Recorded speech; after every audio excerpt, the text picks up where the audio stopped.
Right now, you got 3 nays. I think if you got 2 more nays, that does it. But I guess they're holding the vote open. Although, again, this is so strange, Donna Edwards, because normally the person doing this, well, here's the gavel from the clerk. Let's hear what she has to say. It sounds like, see, the Republicans are mad because this is funny. They're usually controlling this, but they're not controlling it right now. Let's take a listen to what the clerk has to say.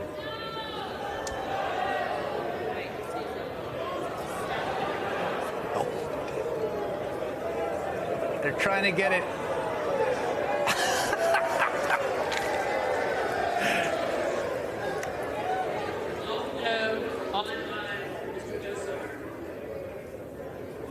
I don't know what she just said there. Switch votes. There were a couple votes where members switched, and she read the switches. Well, that's interesting. Now, leadership likes to hold votes open when they're losing, but this is not On leadership. This vote, but the yeas are 213. And the Democrats are saying this is funny business because they held it open. This is fascinating. No one's in control here.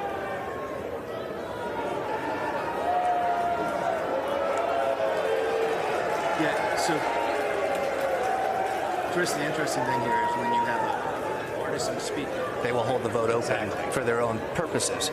Here you have a custodian of the House who should have gavelled at 000 and did not. But what happened is they allowed votes to change after 000, and that's what they're about to argue about here. Yep.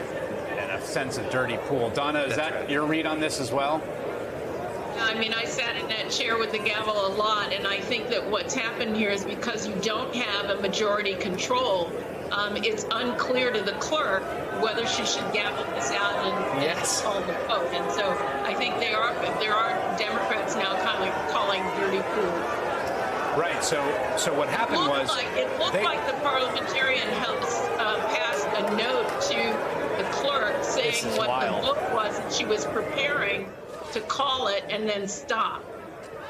So Kevin McCarthy's people wanted to get to yay here. They didn't have it as the clock ran out. The clerk did not gavel. Vote switched. Then they had the yays because they had held the vote open a little longer, which is the type of thing you do all the time when you're controlling the chamber. But she is just a straight referee, although she also understands that the majority of the House is held by Republicans. Well, there are some customs.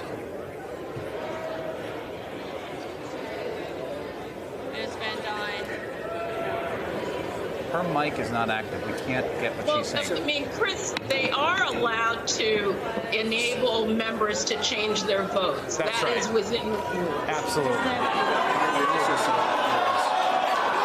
time expires, if you're on the floor, you can say one more, and cast your vote. You saw a couple late members coming in. On this vote, the yeas are 200. On this vote, the yeas are 216. The nays are 214. Accordingly, the motion is adopted. Accordingly, the House stands adjourned until noon tomorrow.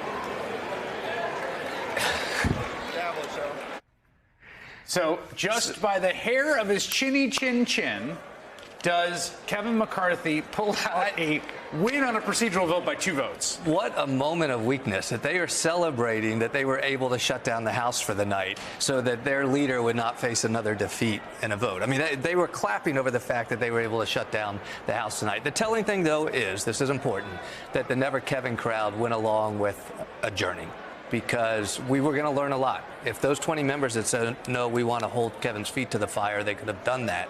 They chose not to. David and Donna, I want you to stick with me. I want to bring in Josh Chaffetz, who is a professor of law at Georgetown University Law Center and is the author of Congress's Constitution, Legislative Authority, the Separation of Powers, who is maybe one of the preeminent rules nerds, whose bespoke knowledge we bring to you tonight, Professor, on what is running the House right now? Like, who runs the House right now, since there is no speaker and there is no official control?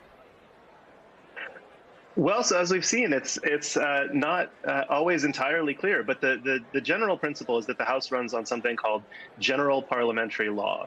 And general parliamentary law is basically sort of principles and practices, in many cases dating back to the British Parliament, that have developed over centuries that sort of deal with how you run a representative institution. And the House has, as does the Senate, has sort of volumes of precedents and things like that sort of allow the presiding officer to apply general parliamentary law.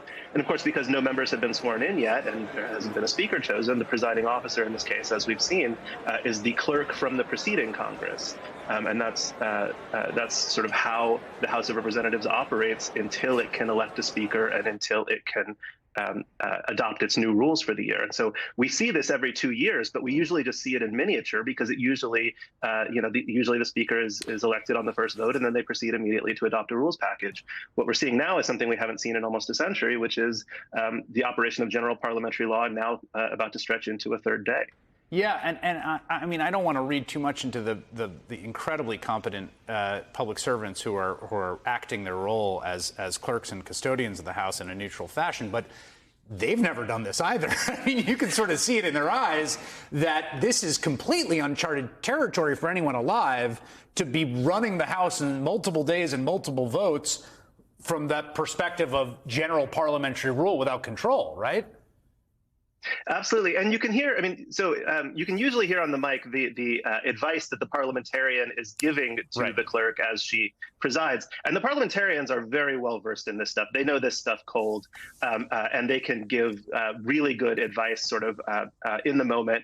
As you can see, the clerk has something that she can sort of read from. That's because sort of for any given situation that's likely to arise, they've printed out the script for her. But there are still moments that are a little bit harder to figure out. Something like, okay, on a voice vote, do you say the ayes have it or the nays have it?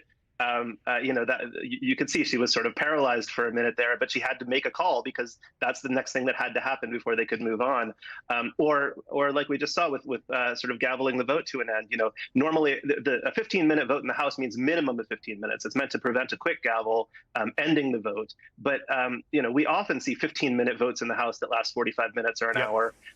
And yet there were sort of objections when she allowed this vote to run to 15 and a half minutes. Right. So there's a lot of sort of complicated stuff going on that's not how these things would normally work.